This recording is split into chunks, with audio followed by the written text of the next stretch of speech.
Two brothers, the sons of a Texas oil billionaire, set out to do something almost no one had managed in a century: to corner the market on a single metal, to own so much of the world's silver that they could set its price themselves. And for a while it worked.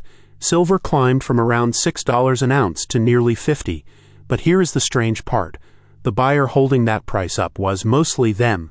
Every collapse is a clock, and this one ran on a single, brutal piece of arithmetic that was knowable from the very first day.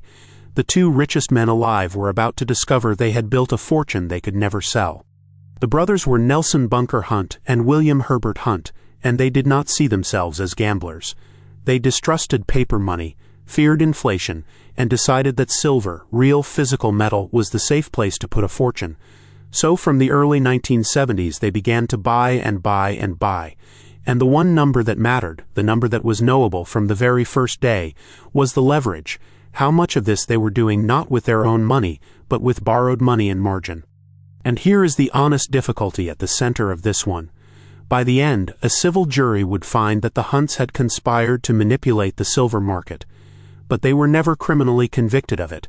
They always insisted they were investing, not cornering, and that what truly destroyed them was the exchange itself, which changed the rules of the game just as they were winning it.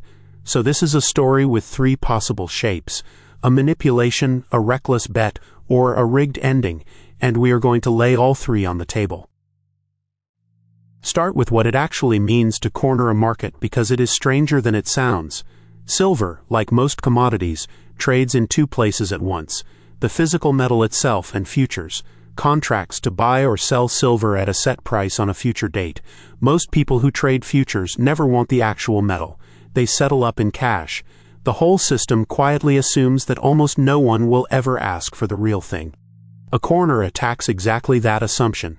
If you buy up enough of the physical silver and hold enough futures contracts, and then you insist on taking delivery, demanding the real metal instead of cash, you put the people on the other side in an impossible position. Those sellers, the shorts, have promised to deliver silver they do not have. Now they must find it or buy their way out at whatever price you choose. The Hunts had been quietly demanding physical delivery since the mid-70s. That was the tell. But a corner contains a trap for the person who sets it. If you have bought almost all the silver, the only buyer left holding the price up is you. Your fortune exists only in a number you are creating by refusing to sell, and that is the box with no exit. The moment you try to turn that paper fortune into real money, you remove the one buyer holding the price up, and it collapses underneath you on the way out the door. To win, you can never stop buying, and no one can buy forever. So how do you keep buying forever? You borrow, and this is where the clock starts ticking loudly. The Hunts and their partners assembled a position in silver that was staggering. By the end, between the physical metal and their contracts, they controlled a large share of the silver available to the Western world, well over 100 million ounces, with contracts for a great deal more. A lot of that was built on leverage, on margin and borrowed money. And leverage does something cruel to a corner. When you hold a commodity on margin, every rise in the price is wonderful, but every fall forces you to put up more cash immediately, a margin call. So the same borrowed money that let them buy the world's silver also meant that any serious drop in the price would demand hundreds of millions of dollars from them right now in cash. As the price marched from $6 toward $50, it looked like one of the greatest trades in history. On paper, the Hunts were making billions, but every dollar of that was trapped in the same paradox.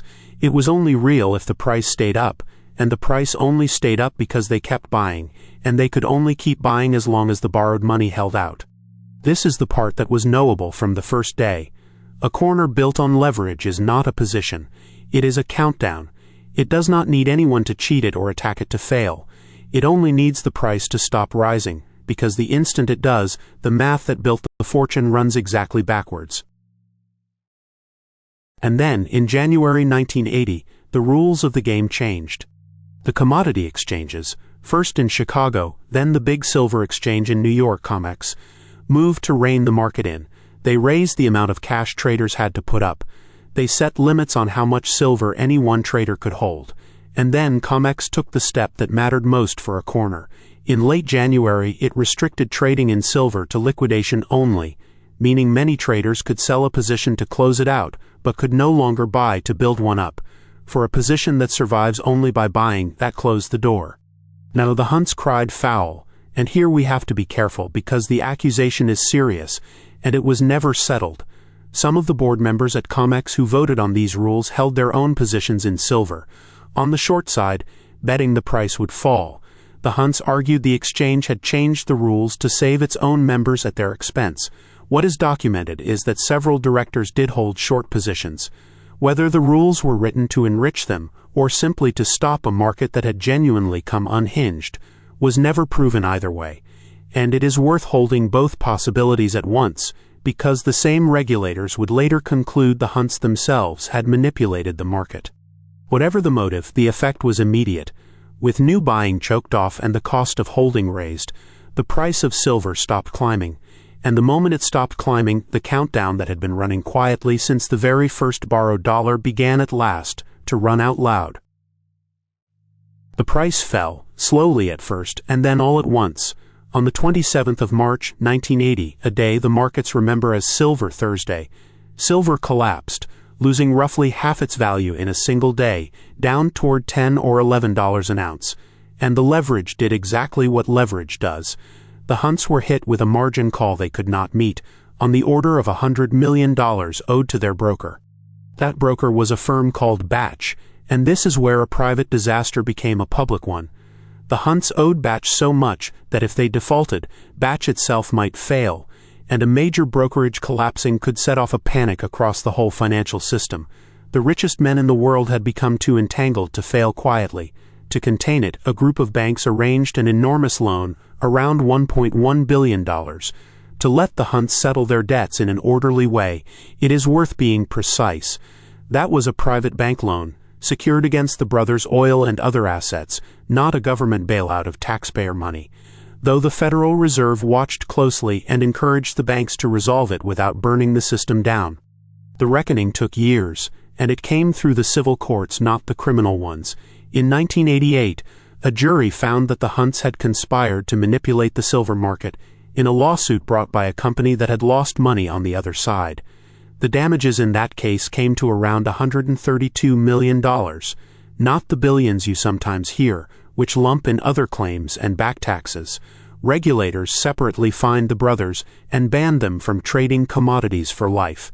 But they were never criminally convicted for the corner. The finding against them was civil liability, not a crime.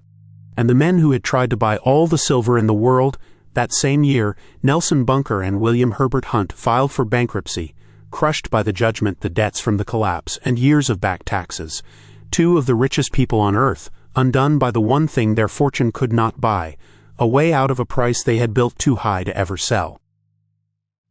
Strip away the Texas wealth and the silver and the drama, and the lesson of the Hunts is almost mathematical. A price you are holding up by yourself is not an asset, it is a hostage, and the hostage is always you. The bigger the corner, the more completely it traps the person who built it, because the more of the market you own, the less of it you can ever sell. And whether you see them as manipulators, as reckless gamblers, or as men the exchange changed the rules to destroy, the trap underneath is the same in all three stories. They got the one thing they wanted, they got the silver, almost all of it. What they could never get, what was never for sale at any price, was the exit. You can buy a market, you cannot buy your way out of one. 16 collapses, 1 clock. Money, a phone call, code, a machine, a signature, a coin that was only a number, a profit that was never cash, a risk dressed up as arbitrage, gold from the wrong place, a cost that called itself an asset, a deposit that was never safe, an engine that knew when it was being watched, a sales target nobody could hit honestly, a number set by asking instead of measuring, a wall between your money and theirs, and now a price pushed so high it could never be sold. The thing they ask you to believe in keeps changing. The clock never does. There's always a next one. Thanks for watching Quiet Loops.